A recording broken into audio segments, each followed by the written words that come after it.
Thank you very much, Secretary General Stoltenberg, Chancellor Merkel. Thank you very much. Other heads of state and government, I'm honored to be here with members of an alliance that has promoted safety and peace across the world. Prime Minister May, all of the nations here today grieve with you and stand with you. I would like to ask that we now observe a moment of silence for the victims and families of the savage attack which took place in Manchester.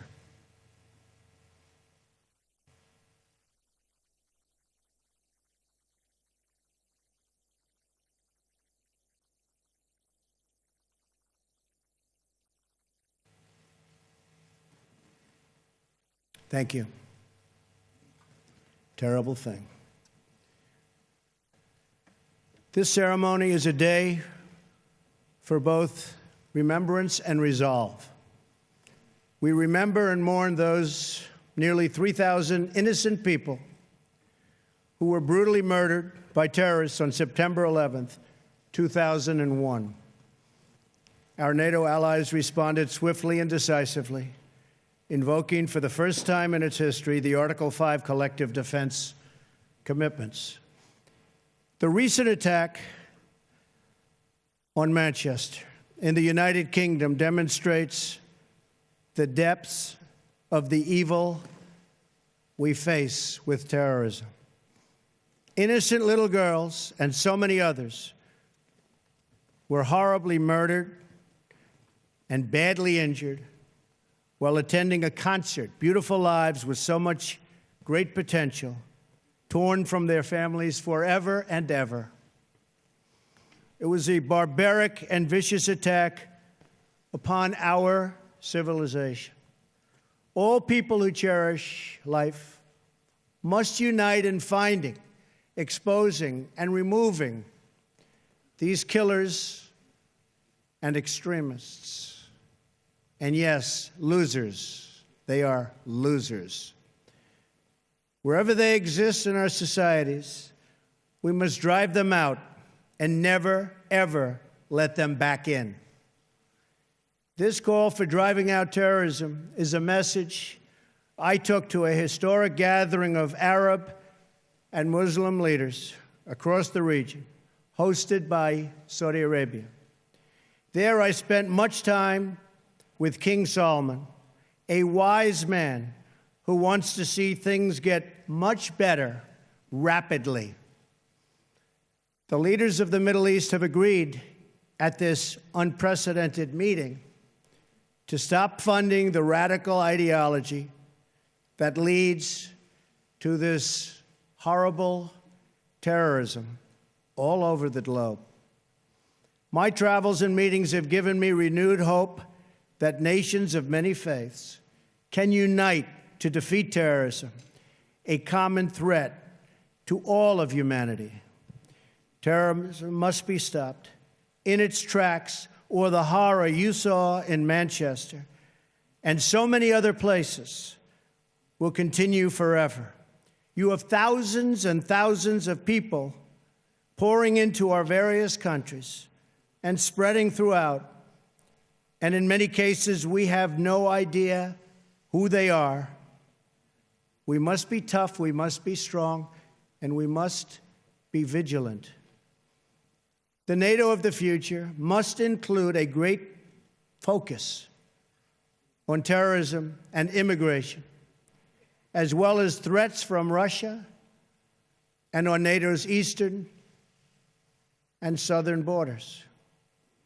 These grave security concerns are the same reason that I have been very, very direct with Secretary Stoltenberg and members of the alliance in saying that NATO members must finally contribute their fair share and meet their financial obligations. But 23 of the 28 member nations are still not paying what they should be paying and what they are supposed to be paying for their defense. This is not fair to the people and taxpayers of the United States. And many of these nations owe massive amounts of money from past years and not paying in those past years. Over the last 8 years, the United States spent more on defense than all other NATO countries combined.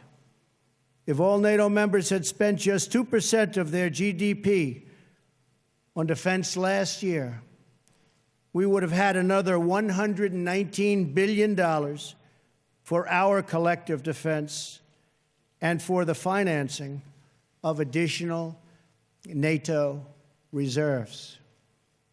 We should recognize that with these chronic underpayments and growing threats, even 2% of GDP is insufficient to close the gaps in modernizing, readiness, and the size of forces.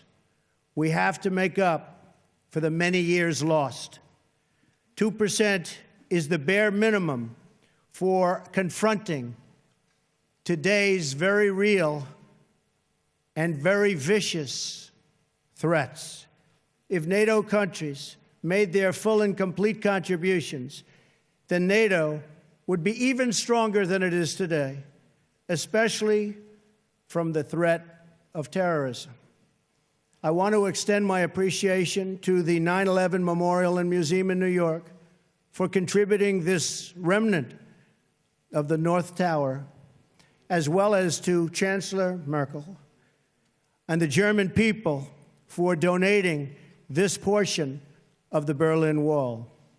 It is truly fitting that these two artifacts now reside here so close together at the new NATO headquarters. And I never asked once what the new NATO headquarters cost. I refuse to do that. But it is beautiful. Each one marks a pivotal event in the history of this alliance and in the eternal battle between good and evil. On one side, a testament to the triumph of our ideals over a totalitarian communist ideology bent on the oppression of millions and millions of people. On the other, a painful reminder of the barbaric evil that still exists in the world and that we must confront and defeat together as a group, as a world. This twisted mass of metal reminds us not only of what we have lost, but also what forever endures: the courage of our people, the strength of our resolve, and the commitments that bind us together as one. We will never forget the lives that were lost. We will never forsake the friends who stood by our side.